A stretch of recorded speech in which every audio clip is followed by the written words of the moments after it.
Hello friends, welcome back to my channel facts and meet Hindi. और मैं बरसा स्वागत करती हूँ आपके अपने चैनल में। तो फ्रेंड्स, जैसा कि सबको पता ही है कि इंडिया में तीसरी वेव आने वाली है, जो कि बच्चों के लिए बहुत ज़्यादा ख़तरनाक है। तो आज की वीडियो बच्चों के लिए ही है, क्योंकि MIS-C जो है वो बच्चों में पाया जा रहा है, जो इफ़ेक्टिव हो गए हैं, जिनको इफ़ेक्ट हुआ है कोरोना का सेकेंड वेव में, तो उनमें ये चीज़ें आ रही हैं और इसकी वजह से कई ऑर्गन भी फेल हो जाते हैं। तो इसके लिए एक रिसर्च की गई है और उस रिसर्च के क्या रिजल्ट मिले हैं, आज हम इस पे बात करेंगे। और क्या क्या प्रॉब्लम होती हैं जिनको MIS-C हो जाता है और उसको पूरी तरीके से ठीक होने में कितना टाइम लगता है। अगर वीडियो की जानकारी पसंद आए तो वीडियो को लाइक करना, शेयर करना, हमारे चैनल को सब्सक्राइब करना।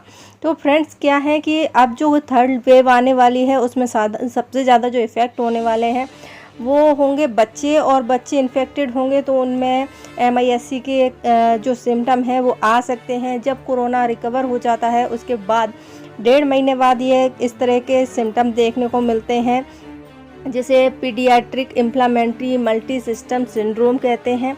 और इसकी वजह से बच्चों को बहुत सारी प्रॉब्लम हो जाती हैं। तो MIS-C कोरोना से संबंधित एक ऐसी स्थिति है जो कि बच्चों को कोरोना ठीक होने के बाद दिखाई देती है। जैसे कि पिछले वीडियो में मैंने इसके सिम्टम भी बताए थे, जैसे बुखार, रेसेस, आँखों में इन्फेक्शन या गैस्ट्राइन प्रॉब्लम इसमें शामिल होती हैं।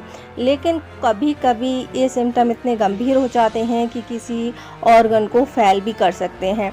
तो ऐसे में एक्सपर्ट का मानना है कि अगर इन्फेक्शन होने के 4 से 6 हफ्ते बाद आपका दुर्लभ इम्यून ओवर रिएक्शन की वजह से ये ऑर्गन फेल हो सकते हैं। तो ऐसे में ज़रूरी है कि अगर कोई बच्चा कोविड से इन्फेक्टेड हो गया है और उसको इस तरह के सिम्टम आ रहे हैं तो उनके चेकअप कराना बहुत ज़्यादा ज़रूरी होता है।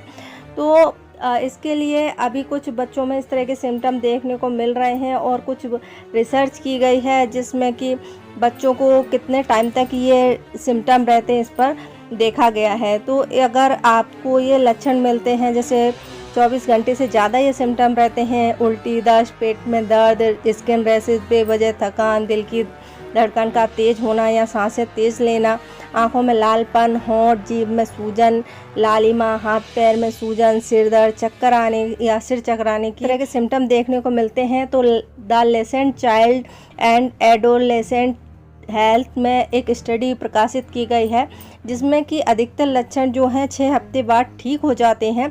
इस स्टडी में 46 बच्चों को लिया गया था, जिसमें से कुछ बच्चों को फिजिकल थेरेपी दी गई और मेंटल हेल्थ के बारे में उनकी जानकारी ली गई। 6 महीने तक इन्होंने ये रिसर्च की है और उसके बाद ये पाया है कि ज़्यादातर जो बच्चे हैं इस गंभीर बीमारी से प्रभावित होते हैं तो वो रिकवर कर जाते हैं 1.5 महीने में, 1 से 1.5 महीने में। लेकिन कुछ बच्चों को जो सिम्टम है वो 6 महीने तक रह सकते हैं। जिन बच्चों में कुछ में गंभीर सिम्टम भी देखने को मिलते हैं, जैसे कि बच्चे की सिस्टेमेटिक इन्फ्लामेशन रहते हैं और इकोकार्डियोग्राम से अगर चेक करते हैं तो कुछ प्रॉब्लम मिलती हैं, कुछ मेंटली भी रहती हैं, लेकिन ये बहुत ज़्यादा इफ़ेक्ट नहीं करती हैं बच्चों को, उनको रिकवर कर लेते हैं। सिर्फ कुछ ही बच्चे हैं जिनमें इस तरह के सिम्टम हैं जो घातक हैं और लाइफ टाइम तक रह सकते हैं। तो ये स्टडी पर कितना भरोसा किया जा सकता है, इसकी बात करें तो बच्चों के की गई जो रिसर्च है, एक तो बहुत कम टाइम के लिए की गई है और बहुत कम बच्चों पर की गई है, इसलिए इस पर पूरी तरीके से भरोसा अभी नहीं किया जा सकता है। तो ये इसके बारे में जानकारी थी।